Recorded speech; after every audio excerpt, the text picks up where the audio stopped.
नमस्कार दोस्तों, यानी मीमांसा के यूट्यूब चैनल में आप सभी का स्वागत है। जैसे कि हमने इससे पहले भी छत्तीसगढ़ के सामान्य अध्ययन एचआर पब्लिकेशन की यह न्यू बुक है, इसे हमने पढ़ना स्टार्ट किया था, जिसके अंतर्गत हमने अभी तक के अपने वीडियो में जो है प्राचीन इतिहास तथा मध्यकालीन इतिहास इन दोनों को कंप्लीट कर दिया है। अब इस वीडियो में हम स्टार्ट करने वाले हैं छत्तीसगढ़ का आधुनिक इतिहास को। तो देखिए, छत्तीसगढ़ के आधुनिक इतिहास का जो है सिलेबस थोड़ा सा बड़ा सिलेबस है, तो यहाँ हम जो है इसे जो है दो पार्ट में कवर करेंगे। तो पहले पार्ट में हम पढ़ने वाले हैं मराठा शासन एवं ब्रिटिश शासन व्यवस्था को। तो मराठा शासन काल में जितने भी कार्य हुए हैं सभी शासनों के संबंध में, साथ ही इसमें सूबा शासन देखने को मिलता है, सूबा शासन। उसके बाद यहाँ अप्रत्यक्ष ब्रिटिश शासन स्टार्ट होता है, जहाँ अधीक्षकों के माध्यम से जो है यहाँ शासन किया जाता है। उसके बाद फिर से रघुजी तृतीय का शासनकाल आता है, तो फिर से जो है पुनः मराठा शासनकाल। तो इन सभी टॉपिक को इसमें कवर करेंगे। और साथ ही जो ब्रिटेन कालीन जो शासन व्यवस्था है, ब्रिटिश काल में जो भी शासन व्यवस्था हमारे छत्तीसगढ़ में चलाए गए थे, उन सबको भी इस वीडियो में कवर करने वाले हैं। तो चलिए स्टार्ट करेंगे। इससे पहले अगर आप हमारे चैनल में नए होंगे तो चैनल को सब्सक्राइब कर लीजिएगा और अपने दोस्तों में भी शेयर कर सकते हैं ये वीडियो को। चलिए तो स्टार्ट करते हैं छत्तीसगढ़ के आधुनिक इतिहास को। तो देखिए, इस बुक में सबसे पहले जो है इसे चार्ट फॉर्म में छत्तीसगढ़ का आधुनिक इतिहास को यहाँ दे दिया गया है कि छत्तीसगढ़ के आधुनिक इतिहास में क्या क्या पढ़ा जाता है। तो देखिए, छत्तीसगढ़ का आधुनिक स्टार्ट कहाँ से प्रारंभ हो जाता है? 1741 में जब मराठों का आक्रमण हुआ था कलचुरी शासक रघुनाथ सिंह के ऊपर, तब से जो है यहाँ से आधुनिक इतिहास प्रारंभ हो जाता है। तो उसी के अंतर देखें तो अप्रत्यक्ष मराठा शासक जो 1741 से 57 ईस्वी तक चला, जिसमें पहले शासक हुए रघुनाथ सिंह, दूसरे शासक हुए मोहन सिंह। तो इसे हमने जो है कलचुरी शासन व्यवस्था के अंतर्गत ही पढ़ लिया था, तो इसे यहाँ पढ़ने की आवश्यकता नहीं है। और यहाँ से आधुनिक इतिहास को जो है प्रारंभ माना जाता है। उसके बाद देखिए, जो मेन स्टार्ट होता है यहाँ कहाँ से होगा? मराठा शासन काल से। तो मराठा का शासन काल जो है पहले प्रत्यक्ष रूप से मराठा शासन काल चलेगा, वह चलेगा 1758 से लेकर 87 तक के, 1758 से 87 तक के। इसमें जो है छत्तीसगढ़ में कौन कौन से मराठा शासकों ने शासन किया है उनके नाम यहाँ दिए गए हैं। तो पहले थे बिम्बाजी भोसले, जिनका शासनकाल 1758 से 87 था। उसके बाद चिमराजी भोसले, इनका एकदम कम समय था, 87 से 88 के मध्य। उसके बाद वेंकोजी भोसले 88 से लेकर 1788 से 1811 तक के अप्रत्यक्ष रूप से शासन करते हैं। ये जो है नागपुर में रह के यहाँ सूबाओं के माध्यम से जो है यहाँ शासन करेंगे। तो इन्हीं के शासन काल में ये सूबा शासन व्यवस्था प्रारंभ होता है। देख सकते हैं हम 1788 से प्रारंभ होता है। ठीक, तो उसके बाद फिर पुरसोजी भोसले जो 1811 से 1816 तक के रहते हैं। उसके पश्चात जो है अप्पा साहेब। तो ये जो है इतने 5 शासकों, तो 5 भोसला शासकों ने जो है यहाँ शासन किया था। तो 1816 से 1818 तक अप्पा साहब का जो है शासनकाल रहेगा। उसके बाद देखिए, सूबा शासन व्यवस्था किनके समय? वेंकोजी भोसले के समय, अर्थात 1788 से प्रारंभ होता है, जो 1818 तक के अप्पा साहेब के लास्ट शासनकाल तक के चलता है, 1818 तक के। तो सूबेदारों में जो है कितने सूबेदारों की नियुक्ति हो गई? तो मुख्य रूप से ये 8 का नाम आपको याद रखना है जो दिए गए हैं। तो पहले महिपत राव दिनकर हो जाएगा, जो 1788 से 90 के मध्य। विठल राव दिनकर 90 से 96। भवानी कालू 96 97 में। सबसे कम शासनकाल माना जाता है भवानी कालू का। उसके बाद केशव गोविंद, इनका शासनकाल जो है सर्वाधिक माना जाता है। सर्वाधिक समय तक शासन करने वाले सूबेदार थे केशव गोविंद, 1797 से लेकर 1808 तक के। उसके पश्चात विंकोजी पिंडरी 1808 और 9 में। विंकोजी गोपाल 1809 से 1817 तक के। सखाराम हरि एवं सीताराम टांडिया, ये दोनों ने जो है एक ही समय में शासन किया था 1817 के अंतर्गत। और उसके बाद अंतिम जो शासक होते हैं यादवराव दिवाकर। तो अंतिम सूबेदार अगर पूछा जाए तो कौन है? यादवराव दिवाकर है। और प्रथम सूबेदार पूछा जाता है तो वो है कौन? महिपत राव दिनकर। तो इन सभी सूबेदारों को भी शासनकाल को पढ़ेंगे। उसके बाद देखिए 1818 में क्या होगा? यहाँ फिर जो है भोसलों का जो है यहाँ कोई भोसलों का जो है भोसलो शासक का जो है यहाँ वंशजों में रघुजी तृतीय होते हैं। तो रघुजी की अल्पायु होने के कारण, रघुजी तृतीय की अल्पायु होने के कारण जो है यहाँ ब्रिटिशों ने जो है यहाँ शासन करना प्रारंभ किया था। तो यहाँ ब्रिटिश अधीक्षकों के माध्यम से जो है शासन किया जाता है छत्तीसगढ़ में 1818 से 1830 तक के। जब तक कि रघुजी तृतीय जो है वयस्क नहीं हो जाते हैं, तब तक यहाँ ब्रिटिशों का शासन चलता है अधीक्षकों के माध्यम से। तो देखिए, यहाँ 6 अधीक्षकों की नियुक्ति की जाती है। तो कौन कौन से 6 अधीक्षक है? तो 1818 से 30 तक के अधीक्षक नियुक्त किए जाएंगे, जिसमें सबसे पहले अधीक्षक होते हैं कैप्टन एडमन। कैप्टन एडमन का शासनकाल 1818 में था। उसके बाद कैप्टन एगेन्यू को नियुक्त किया जाता है, जिनका शासनकाल 1818 से 1825 तक था। उसके बाद कैप्टन हंटर, जिनका शासनकाल 1825। कैप्टन सैंडिस 1825 से 28 तक इनके शासनकाल था। कैप्टन विल्किंस 1828 में इनका शासनकाल था। और फिर अंतिम जो अधीक्षक थे वो कैप्टन क्राफर्ड, जो 1828 से 1830 तक के जो है अधीक्षक रहते हैं। तो ये 6 अधीक्षकों का भी संबंध में हम जो है इसमें पढ़ने वाले हैं। उसके बाद देखिए 1830 के बाद 1830 में ही जो है रघुजी तृतीय क्या हो जाते हैं, ये जो है वयस्क हो जाते हैं। अब इनका उम्र जो है 18 प्लस हो गया, तो वयस्क हो गए। उसके पश्चात उन्हें फिर से जो है उनका नागपुर का जो है नागपुर के गद्दी उन्हें सौंप दिया जाता है, तो नागपुर के साथ उन्हें छत्तीसगढ़ क्षेत्र भी उन्हें दे दिया जाएगा। तो यहाँ से जो है रघुजी तृतीय का शासनकाल चलेगा और इनके द्वारा रघुजी तृतीय द्वारा छत्तीसगढ़ में शासन करने, वो स्वयं तो शासन करने नहीं आएंगे क्योंकि नागपुर का भी जो है शासन उन्हीं को संभालना था। तो वे जो है यहाँ छत्तीसगढ़ के लिए जिलेदारों की नियुक्ति करते हैं। तो जिलेदारी की नियुक्ति करेंगे तो यहाँ क्या है, जिलेदारों के माध्यम से जो है यहाँ मराठा शासन चलेगा। तो जिलेदारी व्यवस्था प्रारंभ हो जाता है यहाँ से। तो 1830 से 54 तक के जिलेदारों के माध्यम से शासन करते हैं छत्तीसगढ़ में। तो देखिए यहाँ जिलेदारों का क्रम देखिए, किन किन जिलेदारों का नियुक्ति किया जाता है रघुजी तृतीय द्वारा। तो सबसे पहले कृष्णराव अप्पा, ये पहले जिलेदार। दूसरा है अमृतराव अप्पा।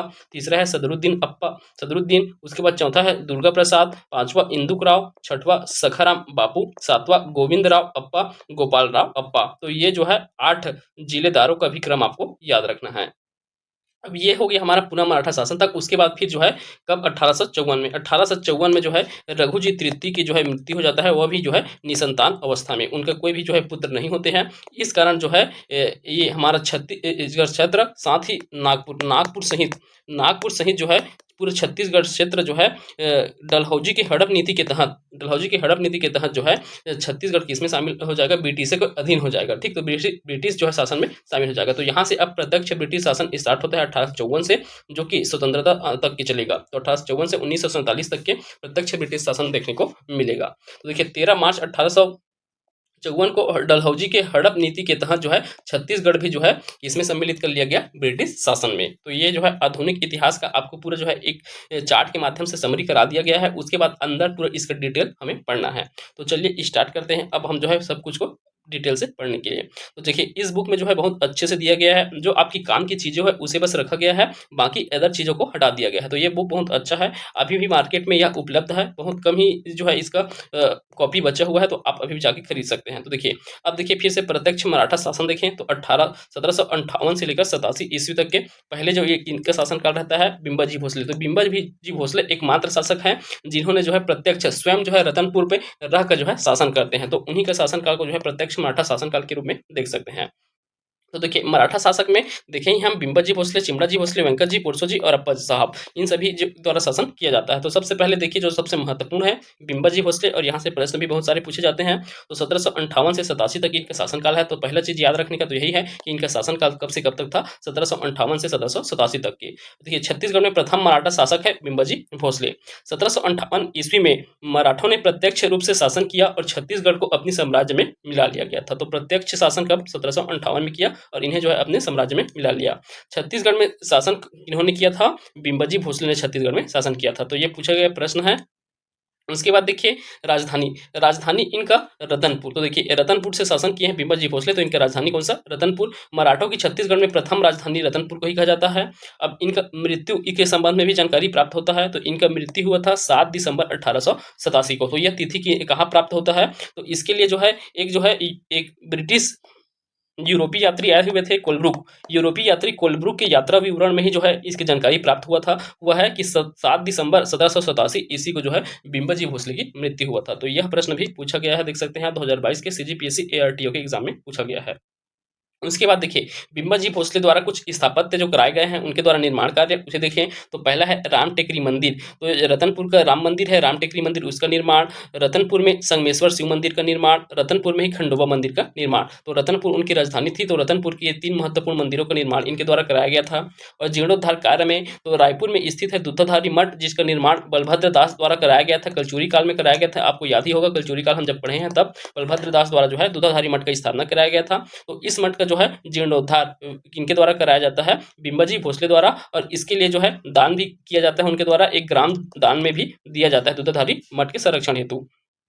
अब इस इनके शासनकाल में जो है भाषा और लिपि क्या रही है, तो मराठों ने जो है छत्तीसगढ़ में मराठी भाषा, मोडी एवं उर्दू भाषा, इन तीनों भाषा का प्रयोग किया तथा इनकी लिपि जो है मोडी, तो मोडी लिपि का मराठी और मोडी और उर्दू, ये तीन भाषा और मोडी लिपि का प्रयोग किया गया था इनके शासनकाल के दौरान।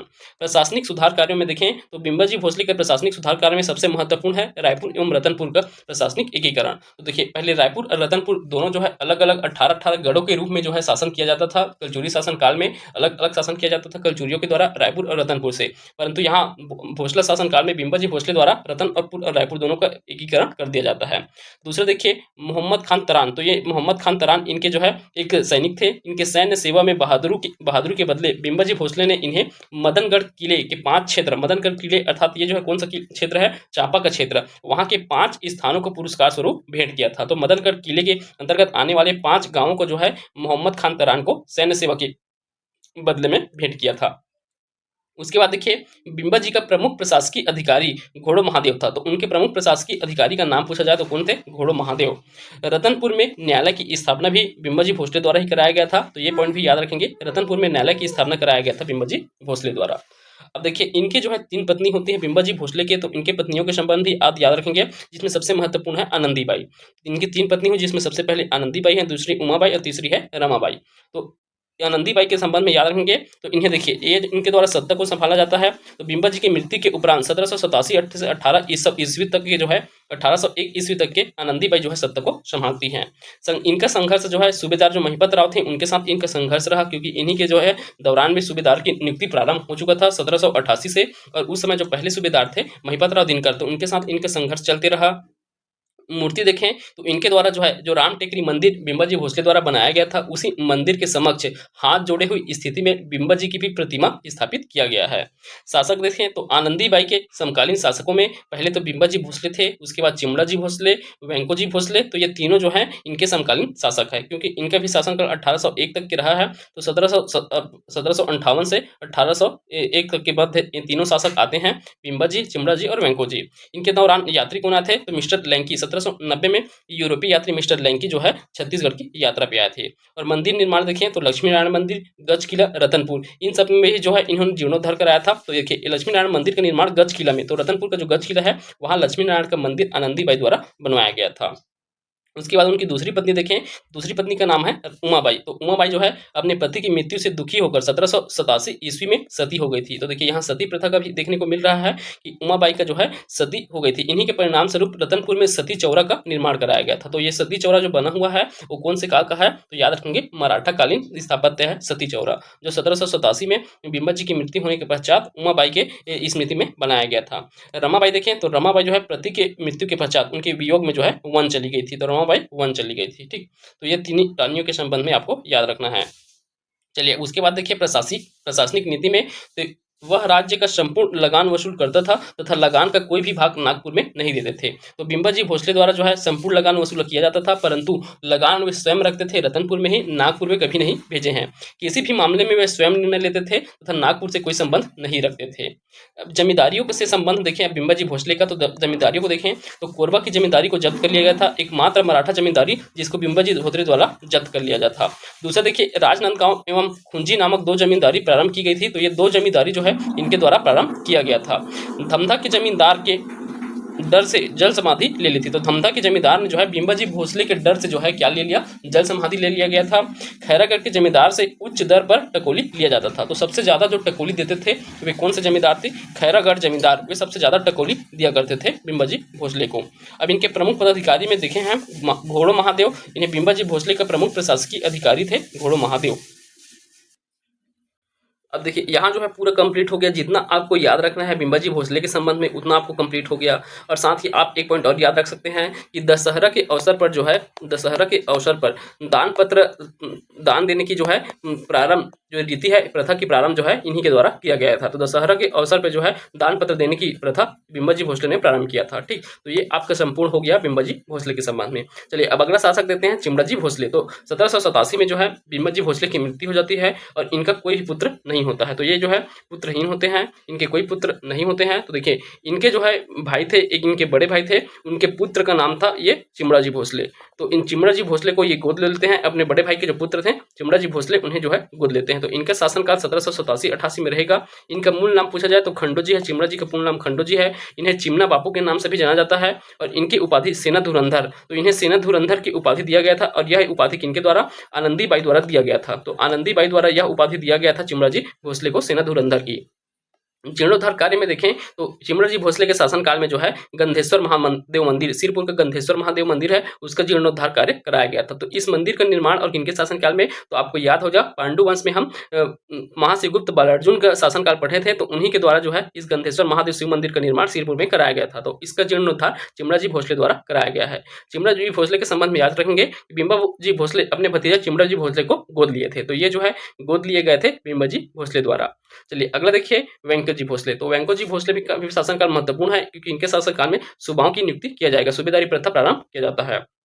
इनका शासनकाल देखें तो इनका शासनकाल है 1788 से लेकर 1811 तक के। इन्हें जो है सूबेदार प्रथा का जन्मदाता या सूबेदार व्यवस्था का जन्मदाता माना जाता है। इनके शासनकाल के दौरान जो है 3 यूरोपीय यात्री जो है छत्तीसगढ़ आते हैं। पहला 1790 में फॉरेस्टर आते हैं, उसके बाद 1795 में मिस्टर जेटी ब्लंट आते हैं, 1799 में कोलब्रुक आते हैं। तो ये 3 यूरोपीय यात्री जो है वेंकटजी भोसले के शासनकाल में आए थे। उपाधि देखें तो रघुजी द्वितीय द्वारा इन्हें धुरंधर की उपाधि दिया गया था। तो वेंकटजी भोसले की उपाधि है धुरंधर और वही चिमराजी भोसले का क्या था, सेना धुरंधर की उपाधि। इनके अधीन सूबेदार देखें तो इनके शासनकाल के दौरान कितने सूबेदारों ने काम किया, तो देखिए 6 सूबेदारों को नाम दिया गया है। तो इनके दौरान सबसे पहले महिपत राव दिनकर, विठल राव दिनकर, भवानी कालू, केशव गोविंद, बिकोजी बिंड्री, बिकोजी या भिकोजी गोपाल। ठीक, इनका साम्राज्य विस्तार देखें तो संबलपुर तक इनका साम्राज्य को विस्तार हो गया था, साथ ही बस्तर रियासत में भी, क्योंकि इनके सेनापति थे रामचंद्र बाग, उन्होंने जो है बस्तर क्षेत्र में भी आक्रमण करके बस्तर को जो है मराठों के अधीन कर लिया था। साथ ही संबलपुर में भी आक्रमण करके संबलपुर को भी रतनपुर साम्राज्य में शामिल कर लिया गया था। चलिए आगे देखिए पुरसोजी या परसोजी कहा जाता है। इनका और भी नाम है बाला साहब भोसले। इनका शासनकाल से 1811 से 1816 ईस्वी तक के। इनकी पत्नी का नाम काशीबाई है। सूबेदार इनके थे बिकाजी गोपाल सूबेदार है, इनके शासनकाल के दौरान रहे हैं। इनकी मृत्यु देखिए तो अप्पा साहब ने गुप्त रूप से 27 अप्रैल 1816 को अंग्रेजों से सहायता संधि कर ली और 1 फरवरी 1817 को अप्पा साहब के इशारे पर पुरसोजी की हत्या कर दी। तो माना जाता है कि अप्पा साहब ने ही जो है परसोजी की हत्या कराई थी। तो ये भी जो है एक संदिग्ध बात है कि अप्पा साहब द्वारा ही जो है इनकी हत्या कराया गया था। इनके संबंध में ज्यादा कुछ याद नहीं रखना है। अब अगला देखिए अप्पा साहब भोसले। अप्पा साहब भोसले का शासनकाल 1816 से 1818 ईस्वी तक रहा है। 26 नवंबर 1817 को अंग्रेजी सेना और अप्पा साहब के सेना के मध्य सीताबढ़ी की लड़ाई लड़ी गई थी, जिसमें अप्पा साहब बुरी तरह से परास्त हुए थे। तो सीताबढ़ी की लड़ाई में जो है मराठों की हार हुई थी, ये आप इंडियन हिस्ट्री में भी पढ़ते ही होंगे। इस राज्य में ब्रिटिश नियंत्रण स्थापित होने से पहले अप्पा साहब भोसले का शासन था। तो देखिए ये भी पॉइंट बहुत महत्वपूर्ण है क्योंकि 1818 में जो है ब्रिटिशों का अप्रत्यक्ष शासन स्टार्ट हो जाता है। तो उससे पहले जो है अप्पा साहब भोसले का शासन हमारे छत्तीसगढ़ में देखने को मिलता है। तो यही पॉइंट यहाँ लिखा गया है। अब यहाँ देखिए, यहाँ जो है अभी 5 शासकों के संबंध में हो गया, परंतु अभी जो सूबेदार शासन है, सूबेदार शासन व्यवस्था भी जो है इन्हीं के शासनकाल में चलाया गया था। तो इसे भी हम इसी के अंतर्गत पढ़ेंगे। देखिए वीडियो जो है थोड़ा फास्ट हो रहा है, परंतु ये जो है रिविजन वाला बुक है। आपको जो है कम समय में अगर अच्छे से रिविजन करना है तो आप इस बुक को पढ़ सकते हैं। पूरा कंटेंट इसमें शामिल है, इसलिए आपको जो है फास्ट कराया जा रहा है। इससे पहले आपको डिटेल भी पढ़ा चुका गया है विशिष्ट अध्ययन के बुक से।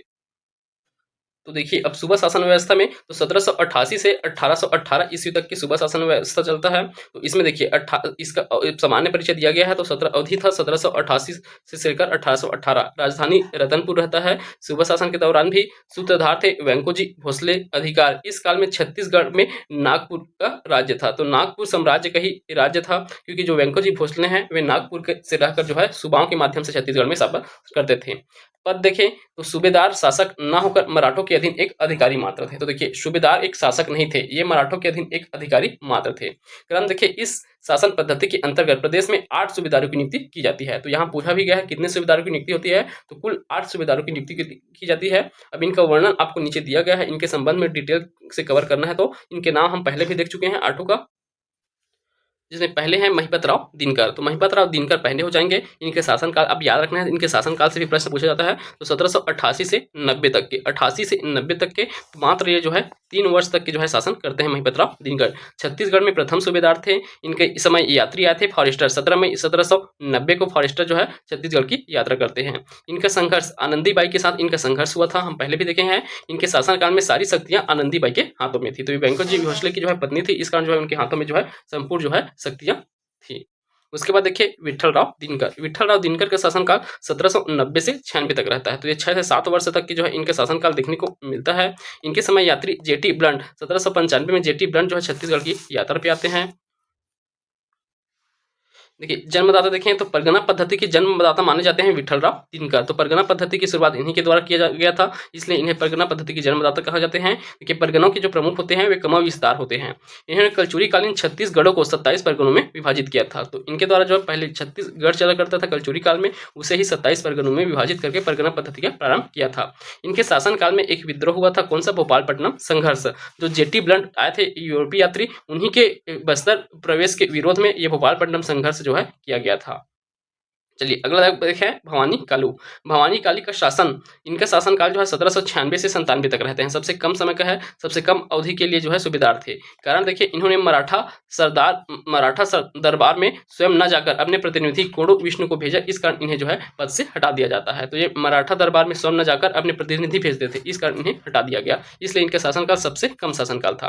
केशव गोविंद देखिए तो इनका शासनकाल 1797 से 1808 तक था, जो सबसे लंबे समय का सूबेदार है। इनके समय यूरोपीय यात्री आते हैं कोलब्रुक। 1799 में कोलब्रुक छत्तीसगढ़ आए थे। आक्रमण देखिए तो पिंडारियों की आक्रमण से रक्षक की थी इन्होंने। तो पिंडारियों ने सबसे पहले आक्रमण जो है केशव गोविंद के शासनकाल में करते हैं। तो प्रथम आक्रमण इन्हीं के समय हुआ था और इन्होंने जो है आक्रमण से बचाया भी था। साम्राज्य विस्तार देखिए तो केशव गोविंद ने संबलपुर क्षेत्र जीतकर मराठा क्षेत्र में विस्तृत किया था। तो देखिए वेंको जी भोसले के शासनकाल में संबलपुर क्षेत्र तक के जो है विस्तार हो चुका था छत्तीसगढ़ का। तो वो जो है विस्तार किनके द्वारा किया गया था? केशव गोविंद के द्वारा ही जो है संबलपुर क्षेत्र तक विस्तार किया गया था। अगला देखिए बीकाजी पेंड्री। 1808-9 में इनका शासनकाल था। इनके संबंध में ज्यादा कुछ जानकारी आपको याद रखने की जरूरत नहीं है। अगला देखिए बीकाजी गोपाल या बीका भाऊ। इनका शासनकाल 1809 से 17 तक के था। इनके समय आक्रमण देखिए तो 1806 से 1810 तक के पिंडारियों की गतिविधि अपने चरम सीमा पर था। अर्थात बीकाजी गोपाल के ही शासनकाल में जो है पिंडारियों का आक्रमण चरम सीमा पर था। छत्तीसगढ़ में लूटपाट की घटनाएं जो है बहुत ज्यादा हो रही थी, इस कारण कहा जा रहा है कि इनके शासनकाल में जो है पिंडारियों का आक्रमण चरम सीमा पर था। इनके समय में जो है हस्तक्षेप भी देखने को मिलता है। इन्होंने जो है सरगुजा रियासत के उत्तराधिकार का जो संघर्ष हुआ था उसमें जो है हस्तक्षेप किया था। तो बीकाजी गोपाल के समय ही जो है सरगुजा जमींदारी के उत्तराधिकारी का संघर्ष आपको देखने को मिलेगा, जिसमें जो है इन्होंने हस्तक्षेप किया था। चलिए अब आगे देखिए सखाराम हरिराम सीताराम टांडिया। इनका शासनकाल रहा है 1817 से 17 ईस्वी में। सखाराम हरि की हत्या रतनपुर के एक व्यक्ति द्वारा गोली मार के की गई थी। ठीक, तो ये एक मात्र जो है सूबेदार है जिनकी हत्या रतनपुर में जो है एक व्यक्ति द्वारा गोली मार के की गई थी। उसके बाद अंतिम जो सूबेदार होते हैं उनका नाम है यादवराव दिवाकर। यादव दिवाकर का शासनकाल 1817 से 1818 तक ईस्वी तक रहेगा। ये छत्तीसगढ़ के अंतिम सूबेदार हैं। अंत देखिए छत्तीसगढ़ में पिंडारियों का अंत इन्होंने किया था। जो पिंडारियों था उनका अंत यादवराव दिवाकर द्वारा किया गया था। ब्रिटिश रेजिडेंट जेनकिस ने सूबा पद्धति को समाप्त करके ब्रिटिश अधीक्षकों की नियुक्ति की थी। तो इन्हीं के शासनकाल के दौरान जो है सूबेदार पद्धति जो है समाप्त किया जाता है और ब्रिटिश अधीक्षकों की नियुक्ति की जाती है। ठीक, तो यहाँ तक के सूबेदारों के संबंध में ही हो गया। और देखिए अभी तक हमने जो है 3 शासकों के संबंध में, पिंडारियों के संबंध में पढ़ा है, पिंडारियों का वर्णन किया है। तो देखिए पिंडारी आखिर कौन थे और इनका जो है किनके इन सूबेदारों से संबंध रहा है, उनका एक बार क्विक रिवीजन कर लीजिए। तो देखिए पिंडारी जो है ये जो है 25,000 लिटोरियों का एक झुंड था। इनके प्रमुख को लहवरिया कहा जाता था। इनका प्रभाव जो है छत्तीसगढ़ में 1806 से 10 ईस्वी तक के देखने को मिलता है। इस दौरान जो है इन्होंने जो है एकदम चरम सीमा पर जो है लूटपाट मचाई रखी थी। इनके देखिए आक्रमण, तो इनका प्रथम आक्रमण जो है केशव गोविंद के शासनकाल में होता है। उसके बाद सर्वाधिक आक्रमण पूछा जाए तो बीकाजी गोपाल के समय सर्वाधिक आक्रमण, और इनका अंत जो है 1818 ईस्वी में जो है यादवराव दिवाकर के समय होता है। तो इन तीनों सूबेदारों के संबंध में भी आपको याद रखना है। प्रथम आक्रमण केशव गोविंद, सर्वाधिक आक्रमण बीकाजी गोपाल और इनका अंत किया जाता है यादवराव दिवाकर द्वारा। अब इसी समय जो है यूरोपीय यात्री आए थे, तो मराठा काल के दौरान कौन यूरोपीय यात्री किनके शासन काल के दौरान आए हैं उसे भी देख लीजिए। तो यहाँ देखिए शासक का नाम और सूबेदारों का नाम जो है अलग अलग दिया गया है। तो शासक बिम्बाजी भोसले, इनके शासन काल में 1766 में मिस्टर मांट जो है आए थे, और वही 1778 में अलेक्जेंडर इलियट आए थे, इनकी मृत्यु जो है 12 सितंबर 1778 को हुआ था, छत्तीसगढ़ में ही हुआ था अलेक्जेंडर इलियट का। उसके बाद देखिए आनंदीबाई। आनंदीबाई इनके समय कौन थे? महिपत राव दिनकर जो है कौन थे? सूबेदार थे। तो इनके समय मिस्टर लंकी आए थे 1790 में। और देखिए महिपत राव दिनकर वेंकोजी भोसले के समय भी जो है ये क्या रहे हैं? सूबेदार रहे हैं। तो फॉरेस्टर भी आए थे, ये वेंकोजी भोसले और महिपत राव के शासनकाल के दिए समय आए थे 1790 में। उसके बाद देखिए विट्ठल राव दिनकर, जेटी ब्लंट आए थे 1795 में विट्ठल राव दिनकर के शासनकाल में। केशव गोविंद के शासनकाल में कोलब्रुक आए थे 1799 में। तो ये जो है यूरोपीय यात्री हैं जो प्रमुख सूबेदारों या शासकों के जो है शासनकाल में आए हुए हैं।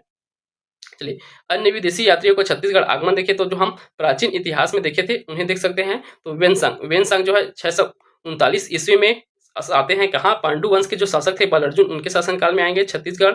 उसी के बाद देखिए 1856 ईस्वी में इलियट आते, चार्ल्स इलियट जो है आते हैं। कहाँ? भोरमदेव आते हैं काकतीय वंश के शासनकाल में। और साथ ही इलियट जो है बस्तर भी जाते हैं, इसी दौरान बस्तर की भी यात्रा करते हैं। भैरम देव के शासनकाल में जो है ये बस्तर की यात्रा करते हैं इलियट। देखिए इससे पहले हमने चर्चा किया था कि 1818 में छत्तीसगढ़ में ब्रिटिश अधीक्षकों द्वारा शासन किया जाता है। तो इसके पीछे का पृष्ठभूमि समझने के लिए हमें जो है नागपुर का जो राज व्यवस्था था उसे समझना होगा। आखिर नागपुर में जो है किस प्रकार की जो है घटनाक्रम घट रही थी। तो देखिए 22 मार्च 1816 को रघुजी द्वितीय जो है नागपुर के शासक थे। तो नागपुर में जो है यही शासक के पद में थे रघुजी द्वितीय। इनकी मृत्यु हो जाती है 22 मार्च 1816 को। इनके बाद जो है 21 मार्च 1817 को ब्रिटिश संरक्षण स्थापित करने के मुख्य कारण क्या होता है कि रघुजी द्वितीय के पुत्र थे रघुजी तृतीय, वे जो है अल्पायु थे। इसी कारण जो है यहाँ ब्रिटिश संरक्षण स्थापित करने के लिए यहाँ एक समझौता होता है। तो देखिए 27 नवंबर 1817 को सीताबड़ी का युद्ध होता है।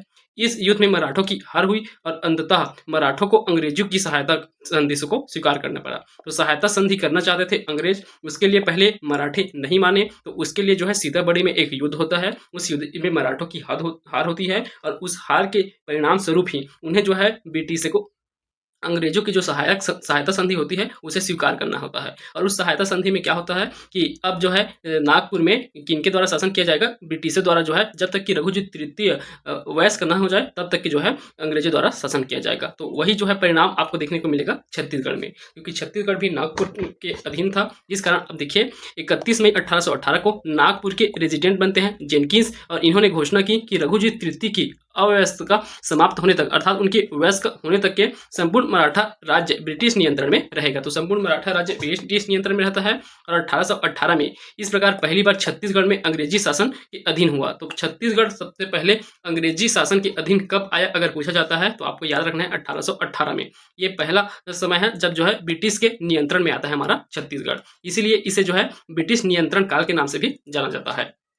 अब देखिए यहाँ जो है शासन करने के लिए टोटल जो है 6 अधीक्षक नियुक्त किए जाएंगे। तो क्रमवार जो है 1818 से लेकर के जो है 1830 तक के 6 अधीक्षकों द्वारा जो है छत्तीसगढ़ में शासन किया जाएगा। तो इस शासन काल को जो है ब्रिटिश अधीक्षक काल भी कहा जाता है। इसकी अवधि 1818 से 1830 तक रहेगा। इसका नियुक्ति जो है छत्तीसगढ़ में प्रशासन के लिए ब्रिटिश सुप्रिटेंडेंट की नियुक्ति की गई, जिन्हें नागपुर के रेजिडेंट, जिनका नाम क्या था जेनकिंस, उनके द्वारा जो है नियुक्त किए जाते हैं ब्रिटिश सुप्रिटेंडेंटों की नियुक्ति।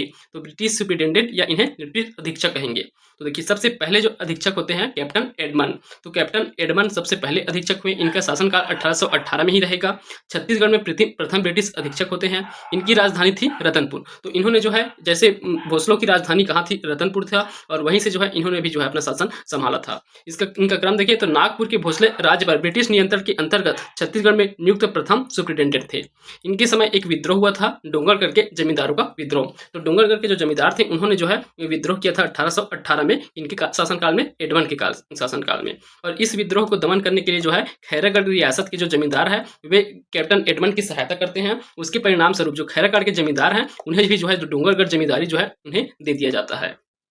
चलिए अगला देखिए, कैप्टन पी वांस एगेन्यू। तो कैप्टन एगेन्यू दूसरे अधीक्षक होते हैं। इनका शासनकाल 1818 से 25 तक के रहेगा। तो इनका शासनकाल सबसे अच्छा शासनकाल माना जाता है ब्रिटिश अधीक्षक के समय। इनके समय जो है बहुत से सुधार कार्य भी देखने को मिलेंगे। तो देखिए सबसे पहला इनका प्रशासनिक कार्य देखें तो इन्होंने जो है छत्तीसगढ़ के प्रशासनिक ढांचे का पुनर्गठन किया। तो प्रशासनिक ढांचे का पुनर्गठन किया, इसका तात्पर्य क्या है कि इन्होंने देखिए परगना पद्धति का पुनर्गठन किया, साथ ही राजधानी का परिवर्तन किया था। तो देखिए 1818 ईस्वी में छत्तीसगढ़ की राजधानी रतनपुर से रायपुर हस्तांतरित किया गया। तो देखिए अब जो है 1818 में जो रायपुर राजधानी बना था वो आज भी जो है हमारे छत्तीसगढ़ की राजधानी रायपुर ही है। तो ये जो है एगेन्यू के समय बनाया गया था 1818 में रायपुर को राजधानी।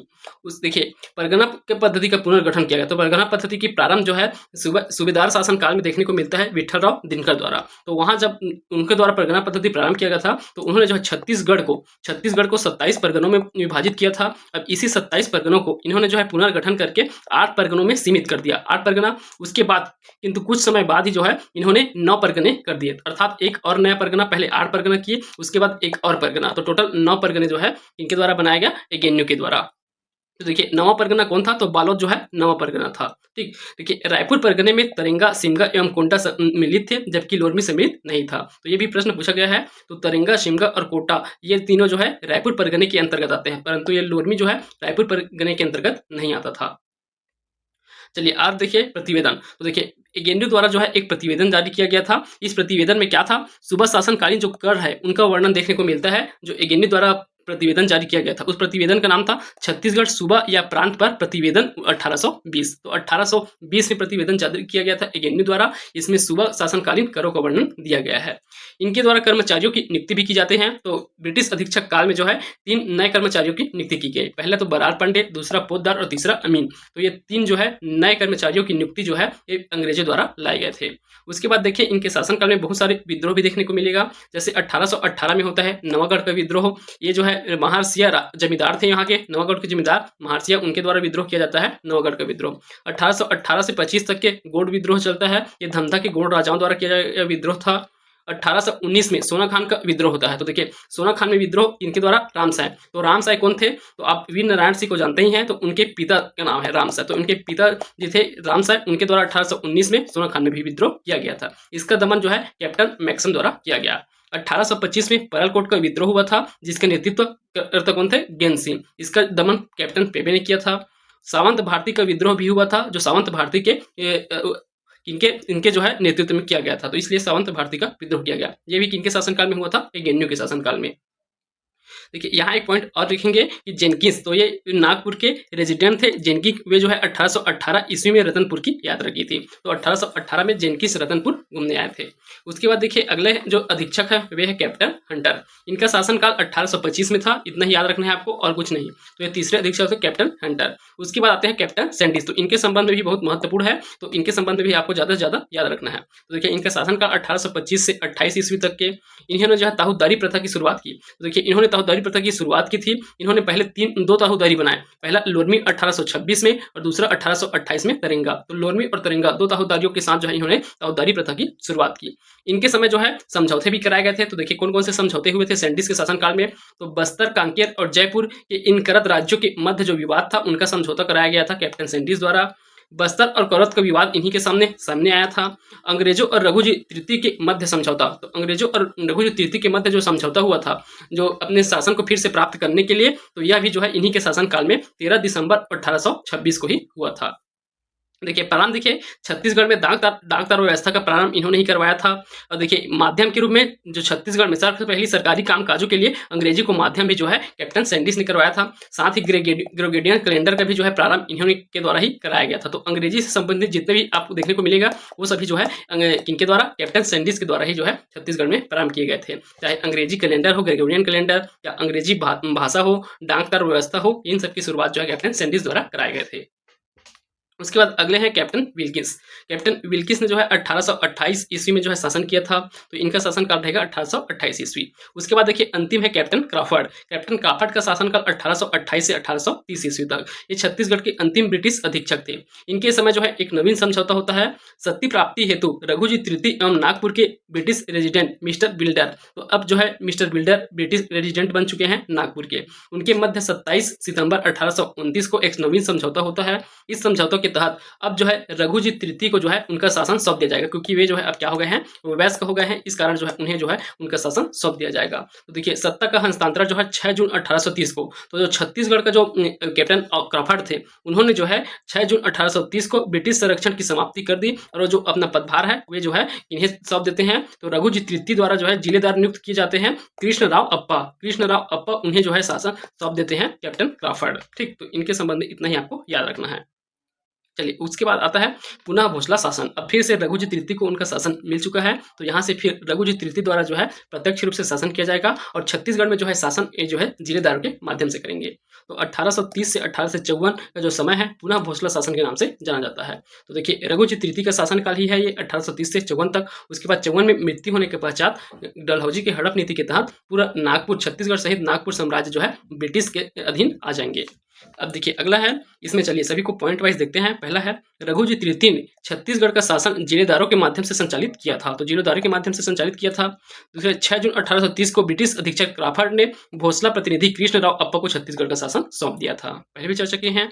अब उसके बाद देखिए ताहूदारी व्यवस्था, तो कैप्टन सेंटिस द्वारा जो ताहूदारी व्यवस्था किया गया था उसमें जो है रघुजी तृतीय द्वारा विस्तार किया जाता है और उन्होंने जो है 2 नए ताहूदारियों का निर्माण किया। छत्तीसगढ़ क्षेत्र में जो है 2 नए ताहूदारियों का निर्माण किया, एक है सिरपुर और दूसरा लवन। सिरपुर को 1843 में बनाया था और लवन को 1848 में। तो देखिए अगर ताहूदारी व्यवस्था में सबसे पहले देखें तो कौन कौन सा था, पहले सेंडिस द्वारा प्रदान किया गया था लोरमी और तरेंगा को सेंटिस द्वारा। उसके बाद देख सकते हैं आप रघुजी तृतीय द्वारा है सिरपुर और लवन। आगे इनका जब प्रशासन मराठाकालीन प्रशासन देखेंगे तो उसमें जो है एक बार आपका फिर से रिवाइज हो जाएगा।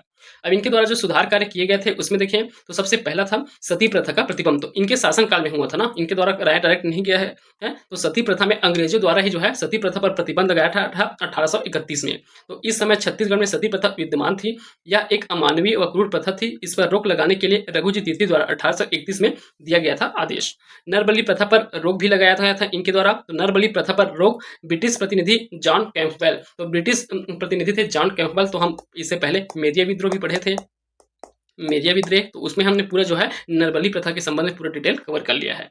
चलिए अगला देखिए आप जिलेदार व्यवस्था। तो 1830 से 54 तक के जिलेदारी व्यवस्था किया और जो क्षेत्र है उसे जिला कहा गया, जो क्षेत्र है उसे जिला कहा गया और वहां के जो प्रशासक थे उन्हें जिलेदार कहा गया। ठीक, तो देखिए ये जो जिला लिखा है, जिला जो हम जिला लिखते हैं वही है, ये मराठी भाषा में जो है जिला को जिला कहा जाता है। ठीक, इस कारण यहाँ जिला ही व्यवस्था पढ़ेंगे।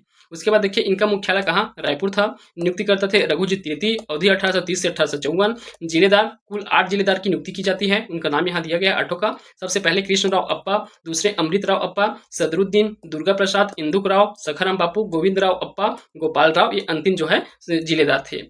इसके बाद इसका अंत इनके द्वारा चार्ल्स सी इलियट ने इनसे 1854 ईस्वी में जो है शासन प्राप्त करते हैं। तो 1854 में जब रघुजी तृतीय की मृत्यु हो जाएगा तो छत्तीसगढ़ में सबसे पहले जो डिप्टी कमिश्नर नियुक्त किए जाएंगे वो चार्ल्स इलियट रहते हैं। तो उन्हें जो है कृष्णराव अप्पा हैं वो अंतिम जिलेदार हैं, उनके द्वारा जो है सौंप दिया जाता है शासन को, किन्हें, चार्ल्स सी इलियट को।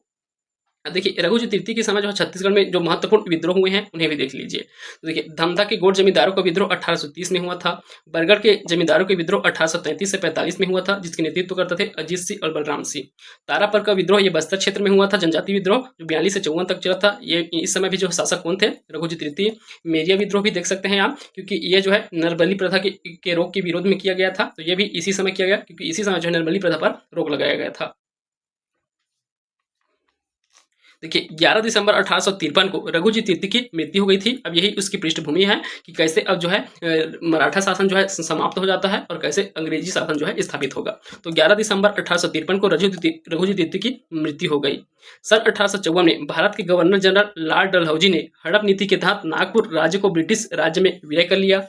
तत्पश्चात छत्तीसगढ़ अंतिम रूप से ब्रिटिश शासन के अंतर्गत शामिल हो गया। देखिए हड़प नीति आपने जो है भारतीय इतिहास में डिटेल से पढ़ा ही होगा। तो हड़प नीति के तहत क्या होता है, इसके तहत जो है रखा गया था प्रावधान कि अगर कोई जो शासक हैं जिनको ब्रिटिश संरक्षण प्राप्त जो शासक हैं उनके अगर उनकी मृत्यु हो जाती है, और ऐसी मृत्यु जब उनकी निसंतान अवस्था में, निसंतान उनका स्वयं का कुछ संतान ना हो और उनकी जो है मृत्यु हो जाती है, तब की स्थिति में क्या होगा कि वह जो है शासन, उनका जो पूरा शासन जो है अंग्रेजों के अधीन हो जाएगा। तो वह जो है अंग्रेजों का हो जाएगा पूरा शासन, वे किसी को गोद नहीं ले सकते। तो देखिए उनको गोद कर लेना जो है मना था, तो वे किसी को गोद नहीं ले सकते थे। तो ये जो है हड़प नीति के तहत ये डलहौजी द्वारा लाया गया था। इसके तहत जो है बहुत सारे जो है राज्यों को जो है ब्रिटिश में जो है प्रशासन साम्राज्य में जो है शामिल कर लिया गया था।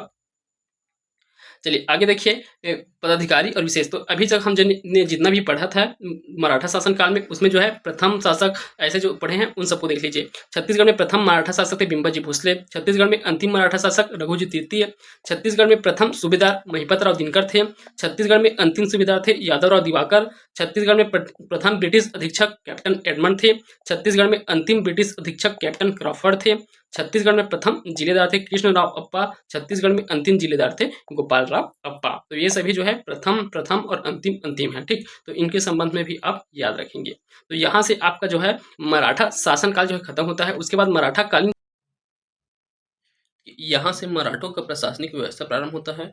ये भी बहुत इंपॉर्टेंट टॉपिक है क्योंकि यहाँ से भी प्रश्न पूछे जाते हैं। तो देखिए भोसला वंश के शासकों ने 1741 से 1854 ईस्वी तक के जो है छत्तीसगढ़ में शासन किया। इन्होंने कलचुरी शासकों की शासन व्यवस्था में परिवर्तन कर एक नवीन प्रशासनिक एवं राजनीतिक नीतियों का लागू किया था। तो देखिए इससे पहले कलचुरी शासकों द्वारा जो प्रशासनिक व्यवस्था चलाया जा रहा था उसमें जो है इनके द्वारा बहुत सारे परिवर्तन किए गए और इनके द्वारा एक नई प्रशासनिक और राजनीतिक व्यवस्था लागू की गई थी। चलिए अब देखते हैं इसमें इनका प्रशासन जो है। भोसले शासकों ने सूबा शासन व्यवस्था परगना पद्धति इन दोनों का ही शुरुआत किया था। सूबा शासन व्यवस्था भी चला और परगना पद्धति भी चला जो छत्तीसगढ़ में लागू किया गया था। इस समय प्रशासनिक क्षेत्रों को दो भागों में बांटा गया था। तो प्रशासनिक क्षेत्र दो भागों में बटा हुआ था। तो याद रखेंगे मराठा काल में जो प्रशासनिक क्षेत्र थे वे दो भाग में बटे हुए थे और वही ब्रिटिश काल में आप देखेंगे तो वहाँ 3 भागों में बटा हुआ दिखेगा। तो यहाँ पहला भाग जो था वह है खालसा क्षेत्र। खालसा क्षेत्र कौन से थे? वह क्षेत्र जो मराठा शासन के प्रत्यक्ष नियंत्रण में था। तो जो मराठा शासक प्रत्यक्ष रूप से जहाँ शासन करते थे उन क्षेत्रों को खालसा क्षेत्र कहा गया। और दूसरा था जमींदारी क्षेत्र। इन क्षेत्रों में जो मराठा शासक है वे जमींदारियों के माध्यम से जो है शासन करते थे, अर्थात वे जमींदार नियुक्त कर देते थे और उनसे जो है कर वसूला करते थे। तो ये जमींदारों के नियंत्रण में होता था, उसे जमींदारी क्षेत्र कहा गया। तो ये दो प्रकार से जो है यहाँ शासन किया गया। चलिए अब प्रशासनिक अधिकारियों को देखें तो मराठा कालीन प्रमुख अधिकारी में कौन कौन से, तो अलग अलग यहाँ वर्गीकृत कर दिया गया है। जैसे सूबा शासन के प्रमुख अधिकारी, तो पहले सूबा शासन में प्रमुख अधिकारी थे तो सूबे के जो प्रमुख होते थे वे सूबेदार कहलाते थे। और यहाँ फडणवीस और पोतदार ये दो और अधिकारी होते थे। देखिए फडणवीस और पोतदार जो है सूबा और परगना दोनों में आपको देखने को मिलेंगे। तो ये दोनों में अलग अलग होते थे। फडणवीस और पोतदार का काम सेम होता है परंतु दोनों स्तर में सूबा व्यवस्था में और परगना में दोनों में अलग अलग होते थे। अब परगना के अधिकारी, तो परगना के प्रमुख अधिकारी कमाविसदार होते थे। उनकी सहायता के लिए फडणवीस और ये पोतदार भी होते थे। उसके बाद देखिए बड़कर, बरार पांडे, पंडरी पांडे ये सब किससे रिलेटेड अधिकारी हैं? तो ये परगना से संबंधित अधिकारी हैं, बड़कर, बरार पांडे और पंडरी पांडे। ठीक, उसके बाद देखिए ग्राम स्तर के अधिकारी। ग्राम स्तर पर 4 प्रमुख अधिकारी थे। पहले थे गौटिया, पटेल, कोतवाल और चौहान। तो ये गौटिया जो है प्रमुख हुआ करते थे। पटेल जो है कर वसूली में सहायता करते थे। कोतवाल जो है सुरक्षा कार्य करते थे। ठीक, तो इस प्रकार से चौहान भी उनकी सहायता करते थे। तो ये 4 प्रमुख अधिकारी थे ग्राम स्तर पर। उसके बाद देखिए ब्रिटिश नियंत्रण काल में जो है हम देखे भी थे अधीक्षक काल में जो है 3 नए जो है अधिकारियों के जो है पद सृजित किया गया था, जिसमें कौन थे? अमीन, पोतदार और बरार पांडे। ये 3 जो है नए नए जो है अधिकारियों का नियुक्त किया गया था ब्रिटिश नियंत्रण काल में। जो अधीक्षकों को नियंत्रण किया गया काल था उस काल में जो है ये 3 पद जो है सृजित किए गए थे। अब इन्हीं का विवरण देख लेते हैं कौन कौन से अधिकारी का क्या क्या कर्तव्य होता था, क्या कार्य करते थे। देखिए सूबेदार जो है सूबा शासन का सर्वोच्च अधिकारी होते थे जो भोसला शासकों के प्रतिनिधि के रूप में शासन करते थे। तो ये भोसले शासकों के प्रतिनिधि थे। यह नागरिक, वित्तीय, सैनिक, दीवानी और फौजदारी मामले के विभागों का प्रमुख होता था। तो देखिए इनके पास नागरिक अधिकार, वित्तीय मामलों का अधिकार, सैनिक, दीवानी और फौजदारी इन सभी मामलों के अधिकार जो है सूबेदार के पास होता था। तो एक पूरे सूबे में जो है ये सभी अधिकार एक सूबेदार के पास होता था। उसके बाद देखिए कमाविसदार। कमाविसदार परगने का सर्वोच्च अधिकारी था जो सूबेदार के प्रति उत्तरदायी होता था। ठीक, तो ये किसके प्रति उत्तरदायी था पूछा जाए तो सूबेदार के प्रति। इनका कार्य क्या होगा? ये जो है अपने क्षेत्र में शांति सुरक्षा के साथ साथ राजस्व भी वसूला करते थे।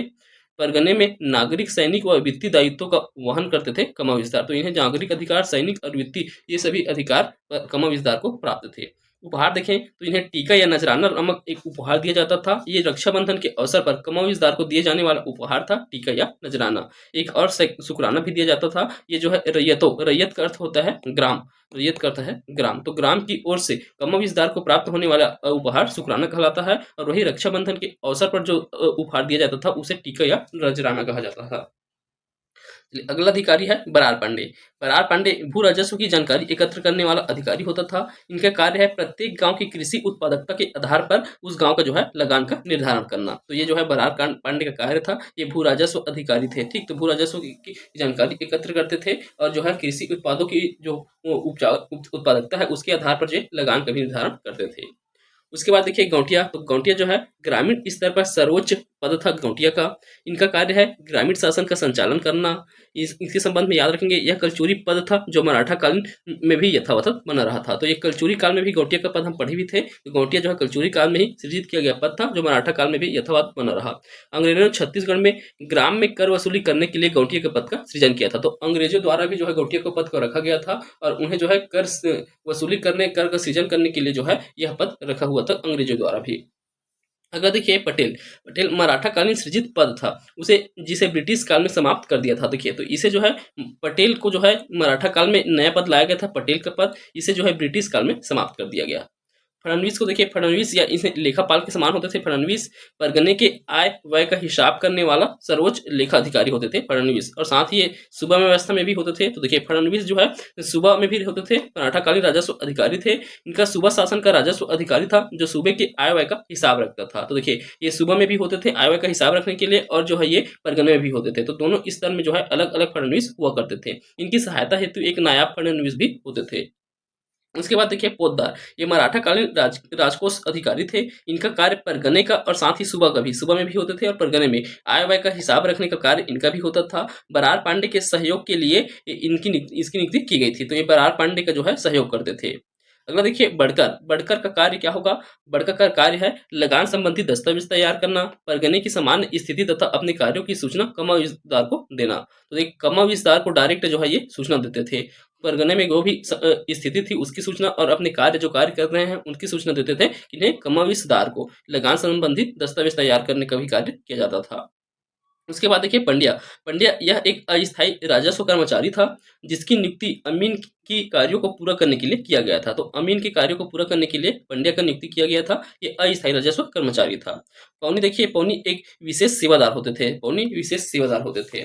पंडरी पांडे मादक द्रव्य से होने वाले आय व्यय का हिसाब रखने वाले अधिकारी को पंडरी पांडे कहते हैं। ठीक, तो पंडरी पांडे थे जो मादक द्रव्य थे उनके उससे आय होने वाले जो आय होता था उसका हिसाब किताब रखते थे। चलिए अब आगे देखिए मराठा कालीन भूमिदान। तो मराठा काल में जो है चार प्रकार के भूमिदान दिए जाते थे। देखिए पहला है मोकाशा। मोकाशा ब्राह्मणों को दान में दिया गया ग्राम को मोकाशा कहा जाता है। धर्मदाय, धर्म के नाम पर दान दिया गया गांव धर्मदान कहलाएगा। देव स्थान, मंदिर के नाम पर दान किया गया गांव जो है क्या देव स्थान कहलाता था। नामनुक, ब्राह्मणों को दान में दिया गया कर मुक्त ग्राम जो है नामनुक कहलाता था। ठीक, तो ये जो है चार प्रकार के ग्राम दान में दिया जाता था। उसके बाद देखिए मराठा कालीन पंचायत व्यवस्था। तो मराठा काल में पंचायत व्यवस्था भी थी। मराठा कालीन पंचायत व्यवस्था में एक सदस्य सरकारी कर्मचारी होता था। पंचायत का फैसला न्यायालयों में भेजा जा सकता था। ग्राम स्तर पर ग्राम पंचायतें न्याय का कार्य करती थी। तो देखिए एक सदस्य सरकारी कर्मचारी होता था, अर्थात जो गौंटिया होते थे वे एक सरकारी कर्मचारी होते थे। पंचायत का फैसला जो है न्यायालयों पंचायतों का जो फैसला होता था उसे जो है न्यायालय में भेजा जाता था। तो यहाँ जो फैसला हुआ है वो न्यायालय में भी मान्य होते थे। और उसके बाद देखिए ग्राम पंचायतों के द्वारा, ग्राम स्तर पर ग्राम पंचायतों के द्वारा ही न्याय का कार्य किया जाता था। तो सबसे पहला जो न्यायालय होता था वह जो है ग्राम पंचायत ही हुआ करता था। अब राजस्व व्यवस्था को देखिए। यहाँ जो है कर के प्रकारों को पढ़ेंगे हम। राजस्व व्यवस्था में भोसला शासकों की आय का प्रमुख स्रोत था भूमि कर। इसके अलावा निम्न कर भी दिखे गए हैं। तो भूमि कर के अलावा ये भी सभी कर लगते थे, जैसे टकोली। टकोली जो है जमींदारियों से लिए जाने वाला वार्षिक कर या वार्षिक नजराना था। तो देखिए हम पहले भी देखे हैं कि जो है कुछ क्षेत्रों में जमींदारी क्षेत्र था वहाँ जो है इन्होंने जमींदारों से कर लेते थे, तो उसे ही कहा जाता है टकोली। ये वार्षिक रूप से लिया जाता था। उसके बाद शायर देखें तो शायद आयात निर्यात कर होता था। आयात निर्यात कर को शायर कर कहते हैं। कलाली है आबकारी कर है। मादक पदार्थों और शराब के विक्रय के लिए लाइसेंस शुल्क दिया जाता था, उसे कलाली कहते थे। पंडरी है गैर कृषि मदों से लिए जाने वाला कर। तो कृषि के अलावा जो अन्य मद है उन पर जो लगाया जाए कर है वो पंडरी कर कहलाता है। इसके बाद देखिए सेवई।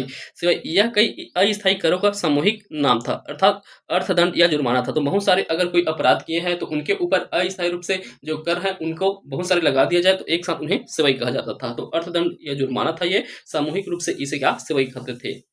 जमींदारी कर यह आयात किए हुए अनाज पर लगाया गया कर था। तो ठीक, ये जमींदारी कर आयात किए गए अनाज पर था। महल को देखिए, महल खालसा जमीन पर कर था, खालसा जमीन है उस पर लगाया गया कर महल कर था। पट्टी, घर पर लगाए जाने वाले कर को पट्टी कहा जाता है। टीका व नजराना हम इसे भी देखे हैं पहले ही। तो रक्षाबंधन के अवसर पर कमोबेशदार को दिए जाने वाला उपहार टीका या नजराना कहलाता था। देखिए आगे है मराठा कालीन तौर प्रणाली। तो मराठा कालीन तौर प्रणाली भी प्रसिद्ध है। इसमें देखिए, इसमें जो है 3 इकाई को याद रखेंगे। एक तौल की इकाई है शेर, पसेरी और मन। शेर, पसेरी और मन। तो देखिए 5 शेर बराबर होता है 1 पसेरी, 1 पसेरी होता है। और वही जो है 8 पंसेरी बराबर होता है 1 मन। ठीक, तो इतना आपको याद रखना है मराठा कालीन तौल व्यवस्था में। अब इसके संबंध में और कुछ विशेष तथ्य दिए गए हैं। तो देखिए, इनकी मुद्रा जो है नागपुरी रुपया था। इनके द्वारा देखिए अलग से कोई मुद्रा नहीं चलाया गया, जो नागपुरी रुपया था उसे ही जो है इनके द्वारा अपनाया गया था। मराठों ने कलचुरियों की प्रशासनिक व्यवस्था को यथावत जारी नहीं रखा था, केवल गौटिया पद को ही जारी रखा था। मराठों ने छत्तीसगढ़ का प्रशासनिक प्रशासन ब्रिटिशों को सौंप दिया। तो लास्ट में इनके द्वारा जो है ब्रिटिशों को सौंपा जाता है। मराठों ने भू राजस्व का 10 साला बंदोबस्त लागू नहीं किया था। तो देखिए 10 साला बंदोबस्त जो है मराठों के द्वारा लागू नहीं किया गया था, आगे अंग्रेजों द्वारा देखा जाएगा। मराठों ने छत्तीसगढ़ में इजारेदारी व्यवस्था लागू नहीं की थी, तो ये दोनों व्यवस्था इनके द्वारा लागू नहीं किया गया। देखिए मराठा कालीन परगनों में सेबंदी व्यवस्था लागू थी। तो सेबंदी व्यवस्था पुलिस व्यवस्था से संबंधित है, तो यहाँ सेबंदी चलता था। सेबंदी यह जो है एक पुलिस व्यवस्था है, याद रखेंगे, और यह मराठा काल में चला हुआ है। रतनपुर के मराठा शासक अपने प्रशासनिक राजस्व में मराठी भाषा का प्रयोग करते थे। तो इनके प्रशासनिक दस्तावेज हैं, वहां इनका जो है प्रयोग करते थे मुख्य रूप से मराठी भाषा का। बाबू रेवाराम मराठा कालीन लेखक थे, ये रतनपुर के निवासी थे। तो बाबू रेवाराम जो है मराठा कालीन लेखक है, और वे कहाँ के हैं? रतनपुर के निवासी थे। इन्होंने बहुत सारे जो है इतिहास लिखा था, जैसे कलचुर्यों का इतिहास लिखा है इनके द्वारा। तो इन्हें जो है छत्तीसगढ़ के प्रथम इतिहासकार, प्रथम आधुनिक इतिहासकार माने जाते हैं बाबू रेवाराम।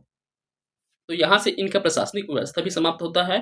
अब देखिए अगला जो हमारा टॉपिक है वह है छत्तीसगढ़ में प्रत्यक्ष ब्रिटिश शासन। तो यहाँ जो इस वीडियो में हम पढ़ने वाले हैं, इसमें तो हम क्या पढ़ेंगे, पहले जो ब्रिटिश प्रशासनिक व्यवस्था था उसे जो दिया गया है उसे हम यहाँ पढ़ लेंगे। उसके बाद जो आगे के टॉपिक है उसको हम अलग से वीडियो बनाएंगे। तो देखिए प्रशासनिक व्यवस्था में इनका देखें तो सबसे पहले इनका पृष्ठभूमि देखिए, ये इनका पृष्ठभूमि देखें तो देखिए 11 दिसंबर 1853 को रघुजी तृतीय निसंतान अवस्था में मृत्यु हो गई। तो 11 दिसंबर 1853 को रघुजी तृतीय की निसंतान अवस्था में मृत्यु हो जाती है। तो यहाँ डलहौजी जो है इस समय क्या थे? वायसराय थे, भारत के वायसराय थे, और उनके द्वारा जो है एक हड़प नीति चलाया जा रहा था, डॉक्ट्रिन ऑफ लैप्स या हड़प नीति। उसके तहत जो है इनके निसंतान अर्थात कोई संतान नहीं है, तो इनका जो पूरा साम्राज्य है वह जो है ब्रिटिश साम्राज्य में शामिल हो जाएगा।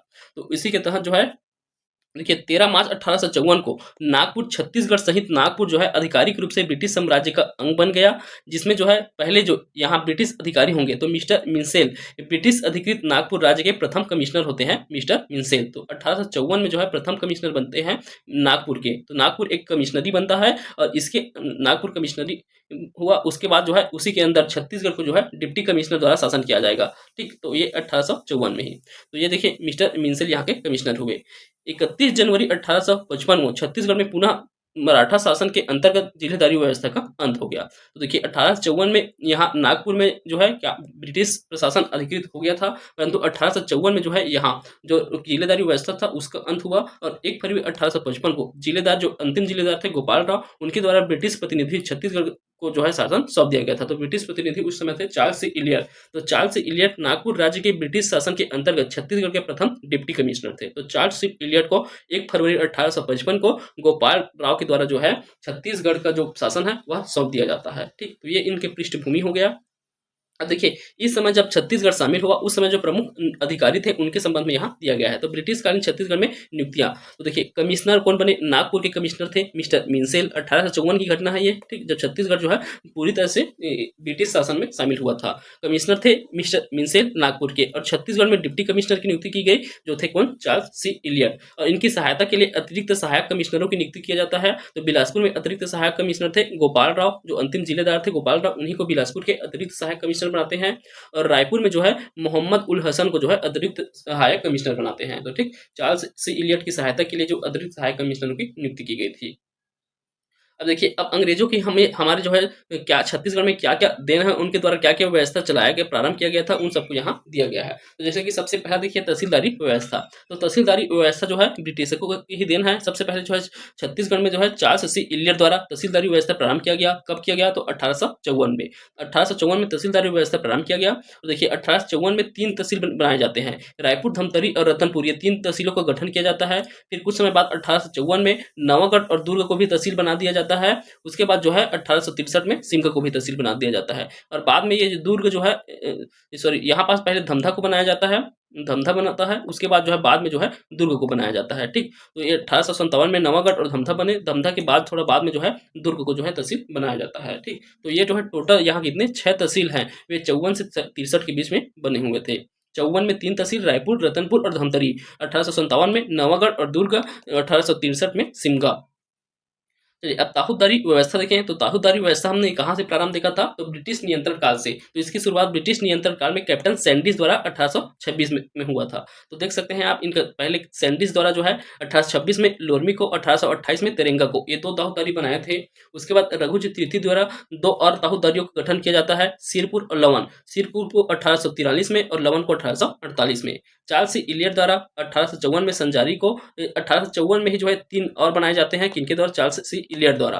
तो संजारी, खल्लारी और सिहावा, ये 3 जो है चार्ल्स सी इलियट द्वारा बनाए गए ताहूदारी थी। तो ये टोटल ताहूदारियों की संख्या देखें तो कितना हो गया है? 7। तो 7 ताहूदारी जो है चलाए गए थे अंग्रेजों द्वारा। तो सैंडिस द्वारा लोरमी तेरेंगा, रघुजी तृतीय द्वारा सिरपुर लवन, चार्ल्स इलियट द्वारा जो है संजारी, खल्लारी और सिहावा। आगे देखिए अब तीसाला बंदोबस्त। तो तीसाला बंदोबस्त जो है यह लागू किया गया था 1854 में। तीसाला बंदोबस्त लागू किया 1854 में।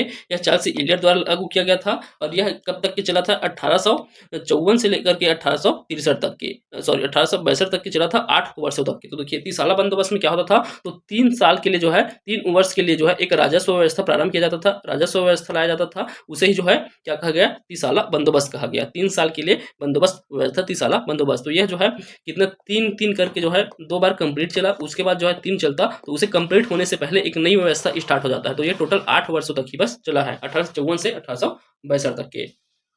देखिए बिलासपुर में भू राजस्व की व्यवस्था देखिए, तो बिलासपुर में भू राजस्व की पहली व्यवस्था, प्रथम बंदोबस्त व्यवस्था जो है चिस्म द्वारा, तो 1868 में जो है चिस्म द्वारा लाया गया था। तो ये पहले छत्तीसगढ़ के जो है बिलासपुर के प्रथम बंदोबस्त अधिकारी कहलाते हैं मिस्टर चिम्स। ठीक, उसके बाद द्वितीय बंदोबस्त व्यवस्था आई.एस. बेरी द्वारा 1880 में लाया जाता है। ठीक, तो चिस्म द्वारा 1868 में और आई.एस. बेरी द्वारा 1880 में। ये बिलासपुर का बात हो गया। और वही देखिए रायपुर में, तो रायपुर में भू राजस्व व्यवस्था देखें तो प्रथम बंदोबस्त व्यवस्था 1862 में लाया जाता है। द्वितीय बंदोबस्त व्यवस्था मिस्टर फुलर द्वारा 1889 में लाया जाता है। तृतीय बंदोबस्त 1897 में लाया गया और चतुर्थ बंदोबस्त व्यवस्था 1929 में लाया गया था। तो ये 4 बंदोबस्त व्यवस्था जो है रायपुर में चलाए गए। यहाँ कुछ नोट पॉइंट दिए गए हैं, जैसे पंड्या जो है ब्रिटिश काल में राजस्व व्यवस्था का अधिकारी था। दस्तूर उल अमल, तो दस्तूर उल अमल जो है राजस्व संबंधी मामलों के निदान के लिए एक नियमावली थी। तो ये जो है राजस्व संबंधी मामलों के निदान के लिए एक नियमावली थी, दस्तूर उल अमल। 1869 में के बंदोबस्त के समय सामान्य काश्तकारों को इच्छाधीन काश्तकार कहा गया था। तो जो सामान्य काश्तकार थे उसे इच्छाधीन काश्तकार कहा गया था।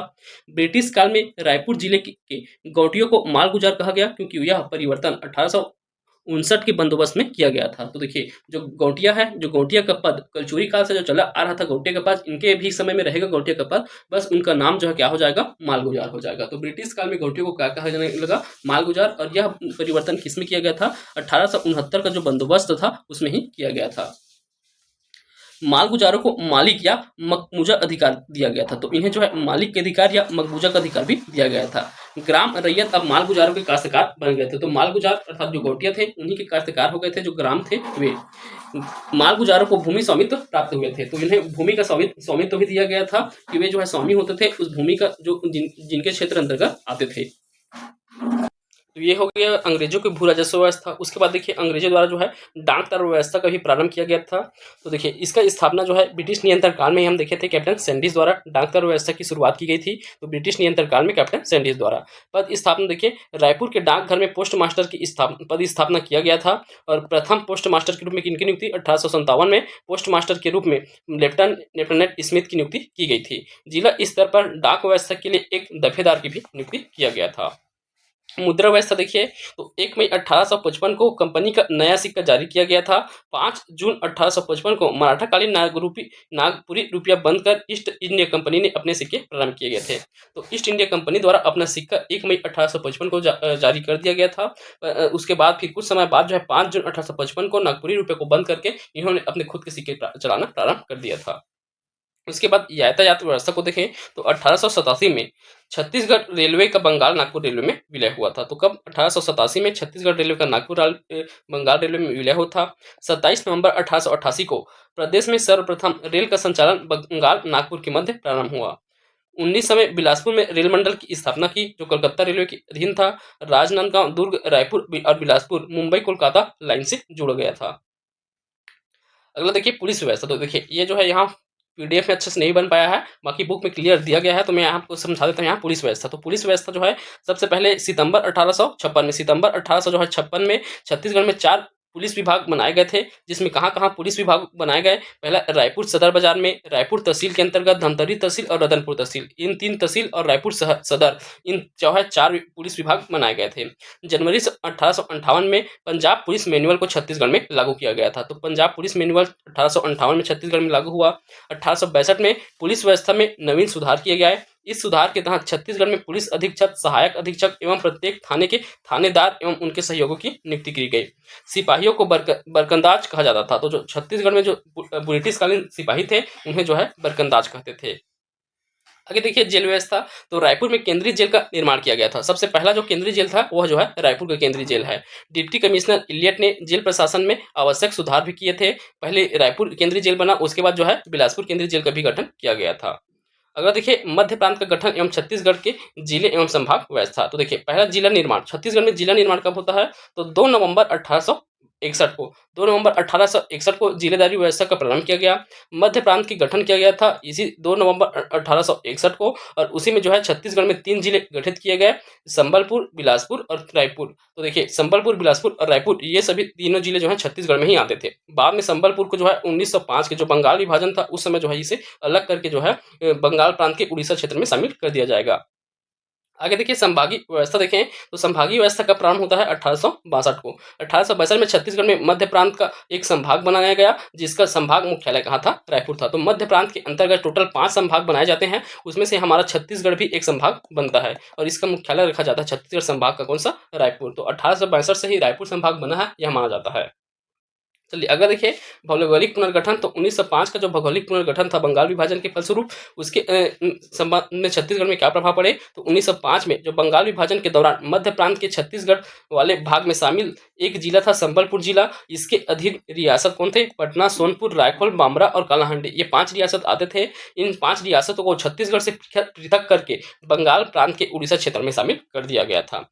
जबकि मध्य प्रांत के छत्तीसगढ़ वाले भाग में छोटा नागपुर व झारखंड क्षेत्र की 5 रियासतें, कम से कौन से 5 रियासत थे, तो ये छोटा नागपुर क्षेत्र का जो है कोरिया, चांगबखा, सरगुजा, उदयपुर, जसपुर, ये 5 रियासतें जो है छत्तीसगढ़ में शामिल किया गया था। तो देखिए 5 रियासतें दिया गया और 5 रियासतें लिया गया। यहाँ संबलपुर जिला जो छत्तीसगढ़ से कब अलग अगर पूछा जाता है तो 1905 में हुआ। तो यह प्रश्न पूछा भी गया है। तो बॉयलर इंस्पेक्टर एग्जाम हुआ था अभी 2025 में, उसमें यह प्रश्न पूछा भी गया था।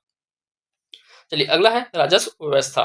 तो इनका राजस्व व्यवस्था देखिए, तो भूमियों का वर्गीकरण। तो ब्रिटिशों का जो राजस्व व्यवस्था था उसमें भूमि को जो है 3 प्रकार से बांटा गया था। तो देखिए इसमें ताहूदारी था, दूसरा खालसा और तीसरा जमींदारी। मराठों को देखे थे तो ये 2 ही थे सिर्फ, खालसा क्षेत्र और जमींदारी क्षेत्र, और इनके द्वारा जो है एक ताहूदारी का भी पद्धति का भी प्रारंभ किया गया था। तो ये ताहूदारी भी हुआ करता है। तो देखिए पहला ताहूदारी क्या है, ताहूदारी जो है यह राजस्व सुधार की पद्धति है। इसमें आय के मत के लिए आय का मत था 1854 के पूर्व, अर्थात मराठा शासन के में आय के 7 मदें थी, जिनकी सीमितता करते हुए ब्रिटिश ने केवल 4 मदें प्रारंभ की थी। तो ये भू राजस्व की मद कौन कौन थे, एक भू राजस्व था, आबकारी, सायर और पंडरी, ये आय की मद हो गए। देखिए ताहूदारी जो है राजस्व सुधार की पद्धति थी। खालसा क्षेत्र ये शासकीय भूमि करता था, जो उनके नियंत्रण में स्वयं रहते थे, खालसा क्षेत्र। और जमींदारी जो है जमींदारी के अधीन हुआ करते थे, जमींदारियों से कर वसूलते थे। ठीक, और ये आय के 4 स्रोत अगर पूछा जाए तो ये 4 स्रोत है।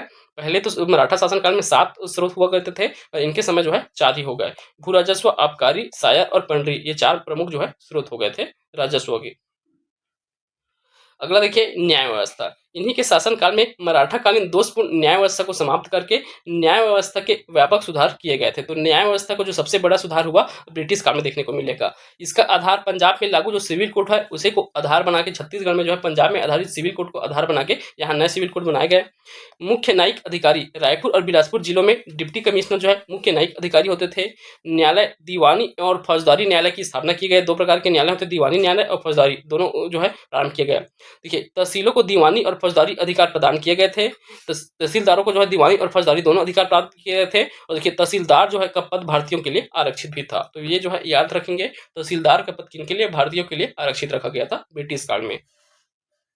अगला देखिए आप, ब्रिटिश काल के प्रमुख प्रशासनिक कार्य। तो ये जो है घटना घटित हुई है प्रमुख प्रशासनिक कार्य, उसका जो है यहाँ टेबल के फॉर्म में दे दिया गया है। तो आप देखिए, 1854 में छत्तीसगढ़ में तहसीलदारी व्यवस्था की शुरुआत की गई थी चार्ल्स इलियट द्वारा। 1855 में नागपुरी रुपयों का प्रचलन बंद करके ईस्ट इंडिया कंपनी के सिक्के प्रारंभ किए गए थे। तो देखिए, 1 मई को सिक्का जारी किया गया था और 5 जून को जो है 1855 में जो है सिक्का जो है लागू कर दिया गया था। 1857 में रायपुर के डाकघर में पोस्ट मास्टर के रूप में कैप्टन स्मिथ की नियुक्ति की जाती है। 1858 में प्रदेश में पंजाब पुलिस मैनुअल लागू किया जाता है। 1862 में छत्तीसगढ़ में जिलेदारी व्यवस्था का प्रारंभ होता है। 1862 में छत्तीसगढ़ में संभागीय व्यवस्था अर्थात कमिश्नरी व्यवस्था का प्रारंभ होता है। 1862 में ही छत्तीसगढ़ में पुलिस व्यवस्था के नवीन सुधार किए जाते हैं। 1871 में प्रदेश में आपराधिक जनजाति अधिनियम लागू किया गया। 1871 में किया गया था जनजाति प्रदेश में आपराधिक जनजाति अधिनियम। 1882 में रायपुर बार एसोसिएशन की स्थापना की गई थी। तो ये भी बहुत इंपॉर्टेंट है, ये दोनों फैक्ट याद रखेंगे। 71 में आपराधिक जनजाति अधिनियम, 1882 में रायपुर बार एसोसिएशन की स्थापना। ठीक, तो यहाँ तक की जो है इनके जो है प्रशासनिक व्यवस्था दिखाई देता है ब्रिटिश काल की। ठीक, उसके बाद इनके संबंध में जो डिटेल से पढ़ेंगे, भारतीय राष्ट्रीय आंदोलन में जो है छत्तीसगढ़ की भूमिका देखेंगे स्वतंत्रता आंदोलन में, तो उसे पूरा डिटेल से अच्छे सिस्टमेटिक ढंग से अगले वीडियो में पढ़ेंगे। ये वीडियो अगर आपको पसंद आया है तो वीडियो को लाइक कीजिएगा और कमेंट भी कर सकते हैं। अगर आपको कोई दूसरे टॉपिक में वीडियो देखना है तो आप कमेंट करके बता सकते हैं, उस टॉपिक में आप बनाया जाएगा। उसके बाद आप अपने दोस्तों को शेयर कर दीजिए वीडियो, ताकि वे भी इसको देख के लाभ उठा सके। अगर चैनल में नए होंगे तो चैनल को सब्सक्राइब कर सकते हैं। धन्यवाद।